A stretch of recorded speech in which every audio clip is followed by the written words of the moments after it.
selon le récit qu'a fait le Parisien de cet interrogatoire qui s'est déroulé le mardi 26 septembre, et qui sera probablement le dernier avant le procès, l'homme qui s'est présenté devant la juge d'instruction n'était plus que l'ombre de lui-même. À la suite d'une opération préventive de la carotide, la diction de Pierre Palmade était hésitante, pénible.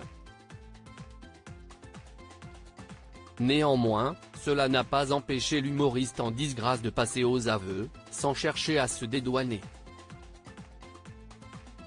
Il le sait, il l'admet, il est le seul fautif du terrible accident qui a bouleversé à jamais la vie de ses victimes.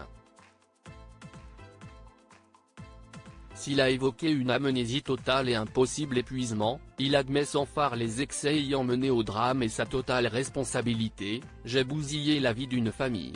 La juge lui ayant détaillé les séquelles subies par les victimes de l'accident, Pierre Palmade s'est ouvert en termes clairs sur la culpabilité qu'il ressent. « Je suis horrifié de savoir que je suis la cause de tout ça. Quand j'ai su petit à petit les gravités, ça m'a laminé.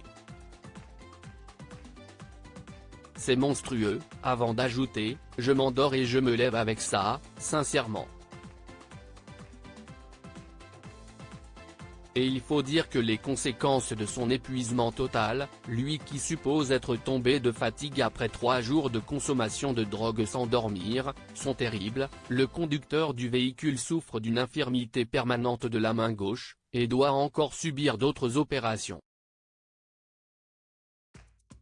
Son fils, qui s'en est sorti de justesse, est victime de troubles de la conscience à la suite de son grave traumatisme crânien. Quant à sa belle-sœur, qui a perdu son bébé, elle souffre de dépression sévère.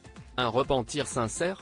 Informé qu'il ne serait pas poursuivi pour homicide involontaire, mais pour blessure involontaire, car le bébé porté par la passagère enceinte est morte avant d'avoir respiré, Pierre Palmade s'est bien gardé de se réjouir de la nouvelle, préférant livrer un triste constat, lui qui est conscient que la jeune femme craint désormais de ne plus pouvoir avoir d'enfant. « Je suis responsable de la mort d'un enfant. Mon accident a tué ce bébé dans son ventre. Qu'il soit mort avant ou après l'accouchement, le résultat est le même, c'est de ma faute. » Cependant, la juge a mis en doute la sincérité des regrets de l'humoriste, notamment quand il a avoué avoir repris de la drogue au cours d'une soirée dans une discothèque bordelaise le 24 juin dernier. « Votre comportement interroge sur votre prise de conscience réelle de la gravité des faits pour lesquels vous êtes mis en examen. » Pour se justifier, Pierre Palmade a expliqué « Je peux être rongé 1 heure avant par l'accident et les blessés, tant que je ne suis pas à 2 cm de la gueule du loup, je ne vois pas le danger. » Il n'est effectivement pas certain que de telles déclarations plaident en sa faveur.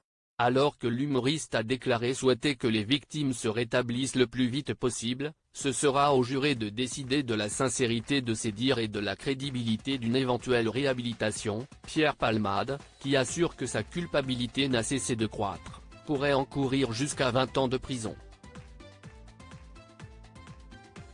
Le procès pourrait se tenir au printemps 2024. Article écrit avec la collaboration de 6 Médias Crédit Photo, agence.